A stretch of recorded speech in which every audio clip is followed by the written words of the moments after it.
श्री शिवाय नमस्तुभ्यम, हर हर महादेव, जय महाकाल। कैसे हैं आप सभी? आप सभी लोगों को विजयादशमी दशहरे की बहुत बहुत शुभकामनाएं। मेरे देव आदिदेव महादेव आपकी हर एक मनोकामना पूरी करें, यही मैं महादेव जी से प्रार्थना करता हूं। आप सभी को बात पता है कि हमारी जो रामायण है, धर्म ग्रंथ हैं, चाहे वो शिव पुराण उठा लीजिए, चाहे आप विष्णु पुराण उठा लीजिए, विजयादशमी दशहरे का जितना बड़ा महत्व होता है ना, ये वो दिन है जिस दिन बुराई पर अच्छाई की जीत हुई थी और अपने सम्मान के लिए, अपने घर की मर्यादा, कुल मर्यादा के लिए पूरे त्याग और बलिदान को दर्शाता है। अगर आपके घर में धन की बहुत ज्यादा कमी है, वैभव नहीं आ रहा है, संपन्नता नहीं है, आपके दुर्भाग्य चल रहा है, उस दुर्भाग्य को सौभाग्य में बदलने के लिए, साथ ही साथ आपकी कोई हृदय की बात है जो आप महादेव जी से कहना चाहते हैं, कोई मनोकामना है, कोई विश है, पूरी नहीं हो रही है ना, तो साल में सिर्फ एक दिन ऐसा आता है जो कि बहुत ही ज्यादा पवित्र होता है, जिसे कहते हैं दशहरा। इस दशहरे के दिन आपको रामेश्वर महादेव और हनुमतेश्वर महादेव का यह उपाय करना होगा और आपकी सारी मनोकामनाएं पूरी जरूर होगी। और सभी लोगों को यह उपाय करना है। पूज्य गुरुजी की कथा से सुनकर और समझकर पूरे उपाय को बड़े ही विस्तार से बताऊंगा, परंतु उससे पहले आप सबसे एक छोटी सी गुजारिश करूंगा कि जो लोग पहली बार आए हैं, चैनल को सब्सक्राइब जरूर कीजिएगा और वीडियो को लाइक करके देवादिदेव महादेव जी का कोई सा भी प्यारा नाम कमेंट बॉक्स में लिखना मत भूलिएगा। साथ ही साथ जय श्री राम जरूर लिखिएगा। इस पूरे वीडियो में हम लोग 4 महा उपायों के बारे में बात करेंगे जो कि आपकी अलग अलग कामना पूर्ति के लिए सिद्ध होंगे। साथ ही साथ पूज्य गुरुजी ने जब इस विजयादशमी दशहरे के उपाय बताया था तो उसी के अंदर गुरुदेव ने एक कथा और सुनाई थी, कहानी, वो भी मैं आपको बताने वाला हूं कि जब भगवान राम सेतु का निर्माण कर रहे थे, उससे पहले उन्होंने शिवलिंग की पूजा करी थी जो कि रामेश्वरम में जाकर के की थी, और उससे संबंधित कथा आप सभी लोगों को सुननी चाहिए। 99% लोग ऐसे हैं जिन्हें अभी तक उसकी सच्चाई नहीं पता है। सबसे पहले बात कर लेते हैं पहले वाले उपाय की, ठीक है? देखिए ध्यान से सुनिएगा। पहला वाला उपाय किन्हें करना है? अगर आपके घर में वैभव की कमी है ना, जो शब्द गुरुदेव ने यूज लिए थे मैं वही बताऊंगा। वैभव, संपन्नता के लिए, अपने घर में संपन्नता, हर एक चीज हो आपके घर में, संपन्न रहे आपका घर, और आपके दुर्भाग्य को सौभाग्य में बदलने के लिए और साथ ही साथ धन प्राप्ति के लिए सबसे अद्भुत उपाय है ये पहला वाला उपाय। आपको सिर्फ और सिर्फ दशहरे के दिन इस वाले उपाय को करना होगा। ध्यान से सुनना। आपको लेना होगा एक लाल कपड़ा, ठीक है ना? लाल कपड़ा नहीं मिलता है, आप लाल रुमाल ले लीजिए, छोटा सा, केवल एक लाल रुमाल ले लेंगे, है ना? दशहरे के दिन नहाने धोने के बाद सुबह के समय पर आप ये वाला काम कर लो तो सुबह के समय पर कर लो, और रात्रि के समय करना चाहो तो रात्रि के समय कर लो। दोनों में से किसी भी समय आप कर सकते हो पूरे दिन में, ठीक है? एक लाल कलर का रुमाल लेना। जब आप पूजा पाठ करोगे ना, उस समय पर आप ये काम करना। आपको थोड़ी सी कटोरी में थोड़ा सा जल लेना और इस जल के अंदर उस कपड़े को भिगो लेना, ठीक है? भिगो लिया। भिगोने के पश्चात आपको उस कपड़े को अच्छे से निचोड़ लेना है ताकि उसका सारा संपूर्ण जल जो हो वो उसमें से बाहर निकल जाए।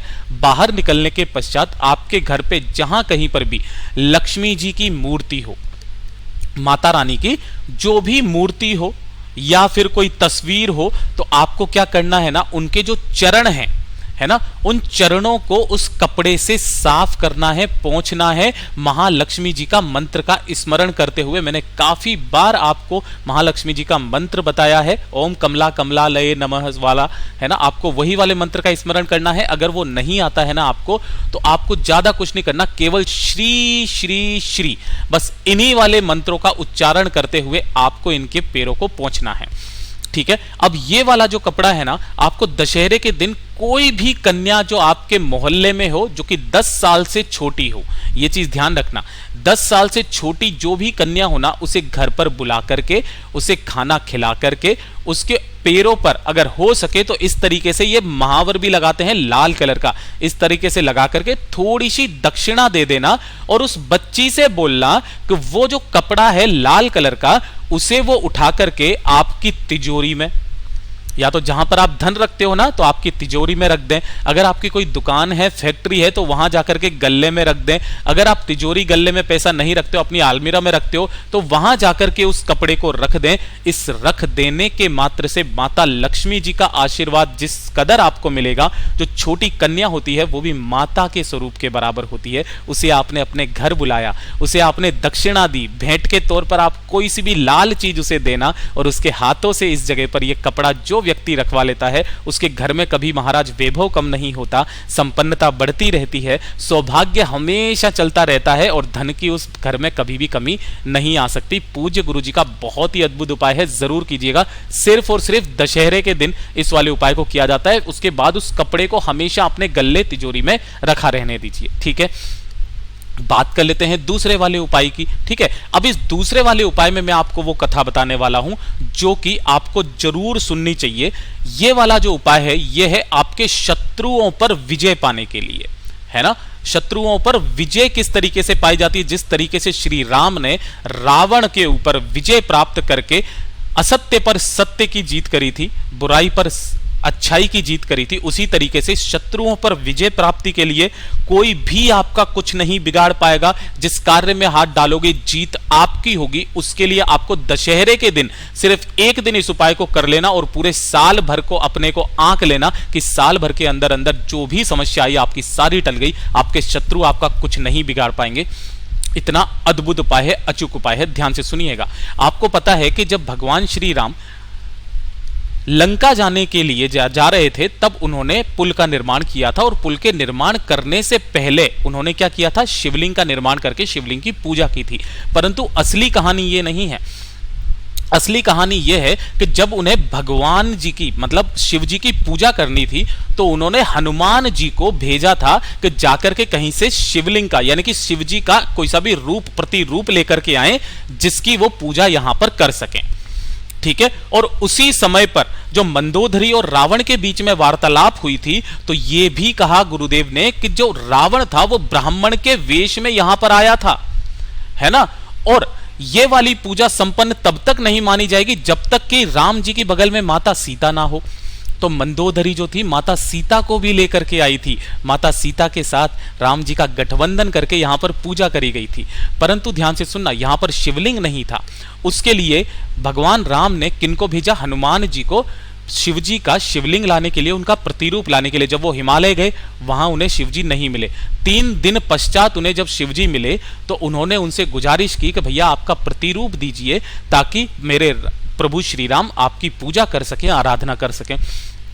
तब उन्होंने उन्हें एक प्रतिरूप के रूप में एक शिवलिंग दिया था। उस शिवलिंग को जब तक लेकर के हनुमान जी यहां पर पहुंचे उससे पहले ही माता सीता ने यहां की जो बालू रेत थी उससे पार्थिव शिवलिंग का निर्माण कर दिया था। और जो ब्राह्मण के स्वरूप में रावण आया था उस रावण ने इसी शिवलिंग के अंदर प्राण प्रतिष्ठा करके और इसकी पूरी पूजा कर दी थी। ध्यान रखना, ये जो कथा है शिव महापुराण के अंदर साफ लिखी हुई है, ठीक है। प्राण प्रतिष्ठा कर दी थी। इतने में जब हनुमान जी उस चीज को लेकर के आए, शिवलिंग को लेकर के आए, तो उन्होंने बोला कि हे प्रभु, मैं आपके लिए इतनी मेहनत से ये लेकर के आया और आपने पूजा कर ली। तब भगवान श्री राम ने ये जो 2 शिवलिंग थे, पहला ये वाला जो कि रामेश्वरम में बना, भगवान राम जी ने बनाया था। दूसरा जो हनुमान जी शिवलिंग लेकर के आए थे जिसका नाम रखा गया हनुमतेश्वर महादेव, मतलब हनुमतेश्वर शिवलिंग का नाम रखा गया था। ये दोनों शिवलिंग वहां पर विराजमान होती है। जो हनुमतेश्वर शिवलिंग है उस पर आपको अपनी घर की बेलपत्री अगर कोई व्यक्ति चढ़ा देता है तो यकीन मानिए उसके जीवन के सारे कष्ट खत्म हो जाते हैं, अकाल मृत्यु कभी नहीं होती। और जो रामेश्वर शिवलिंग जो होती है इसके ऊपर सिर्फ गंगा जल चढ़ाया जाता है, यह चीज ध्यान रखना। तो ये जो नाम है हनुमतेश्वर शिवलिंग और रामेश्वर शिवलिंग का जो उपाय है वो आप सभी लोगों को दशहरे के दिन जरूर करना चाहिए, ठीक है ना। ध्यान से सुनना, क्या है, आपको लेनी होगी मात्र 1 बेलपत्र। दशहरे के दिन सुबह से लेकर प्रदोष काल तक कभी भी आप कर सकते हैं। थोड़ा सा ले लेना आपको लाल चंदन, इस तरीके से ले लोगे, पीला मिल जाए पीला ले लेना, कोई दिक्कत नहीं है। 1 लोटा ले लेना शुद्ध जल, ठीक है। और इस वाले उपाय को आप अपने घर पर भी कर सकते हो। आपको अपने घर पर सुबह सुबह नहाने धोने पूजा पाठ करने के बाद में घर पर आपको मिट्टी लेकर के आनी है। मिट्टी किस वर्ण की लेकर के आनी है मैंने आपको पहले भी बताया था। बेल पेड़ के नीचे जो मिट्टी हो ना आप तो वो उठा करके ले आना और अपने घर पर ही पार्थिव शिवलिंग का निर्माण करना। ध्यान रखना, जो भी शिवलिंग बनाओ उसकी जो जलाधारी बना रहे हो वो उत्तर दिशा की तरफ होनी चाहिए, इस तरीके से। और जब आप बैठो तो आप इस तरीके से बैठना कि आपका मुख उत्तर दिशा की तरफ हो। पार्थिव शिवलिंग का निर्माण करना। उसके पश्चात थोड़ा सा एक त्रिपुंड बना देना, किसका, लाल चंदन पीला चंदन जिसका भी लिया है। और जो आपने एक बेलपत्र लिया है, इस एक बेलपत्र पर आपको ऊपर वाली जो पत्ती है, बीच वाली पत्ती, उसके चिकने हिस्से की तरफ इस पर लिखना होगा ओम महादेव जी का स्मरण करते हुए एक बिंदी यहां पर चंदन की, एक बिंदी यहां पर चंदन की। लेकिन ध्यान रखना, यहां पर जो बिंदी आप चंदन की लगाओगे वो लगाओगे रामेश्वर महादेव के नाम से। किनके नाम से? रामेश्वर महादेव के नाम से। और जो दूसरी बिंदी इस पर लगाओगे वो लगाओगे हनुमतेश्वर महादेव के नाम से। हनुमतेश्वर महादेव के नाम से आपको ये एक बिंदी लगानी है और इसे चढ़ा करके, इसे उठा करके आपको इस शिवलिंग पर समर्पित कर देना है। किस तरीके से समर्पित करोगे कि जो डंडी रहेगी वो जलाधारी की तरफ रहेगी, बड़ी वाली पत्ती आपकी तरफ रहेगी। जिधर आपने लिखा है ना ओम, वो शिवलिंग से टच होना चाहिए। 2 मिनट यहां पर बैठ करके महादेव जी से आपको अपनी दिल की बात कहनी है, शत्रुओं पर विजय पाने की, हमेशा रक्षा करने की।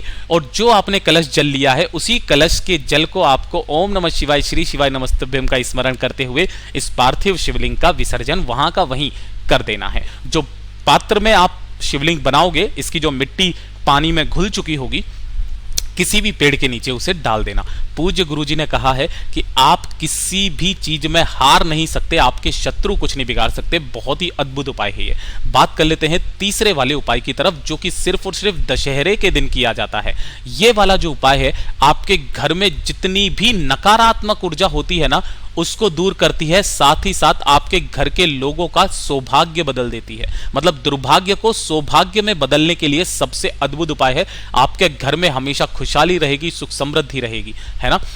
हमेशा आपके घर में सत्य की जीत होगी, ये चीज ध्यान रखना। आप सभी को पता है कि जो दशहरे का त्योहार है, इस दिन भगवान राम जी ने रावण का वध किया था और इसी के रूप में हम क्या करते हैं, 3 पुतले बनाते हैं, रावण का, मेघनाथ का और इंद्रजीत का, ठीक है।